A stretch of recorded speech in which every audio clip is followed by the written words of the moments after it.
Happy New Year sa inyong lahat, mga kaibigans. Nandito pala kami sa palengke. Tumitingin-tingin ng kung anong mabibili. Sobrang daming tao. Siksikan talaga dito. Saka hindi ko na rin alam kung ano yung bibilhin ko. Pauwi na kami. Titingin muna kami ng tasty kung makakabili. Siguro mag-itlog na lang muna kasi mamaya naman may ulam naman. Magulay at itlog lang muna kami ngayon.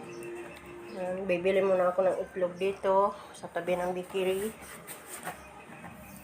Mga 6 lang ang bibilhin ko kasi yan na yun sa amin kasi ilan lang naman kami dito. Sobrang hirap taga mamili pagka ganitong New Year, saka sabay-sabay yung mga taong lumalabas. Maaga pa lang kami dito sa palengke, sa siksikan ng mga tao dito. Wala ibang mabili, mga karne saka madalang yung isda sa kagulay. Yan bibili siguro ako ng titingnan ako ng tasty kung magkano tasty ngayon dito.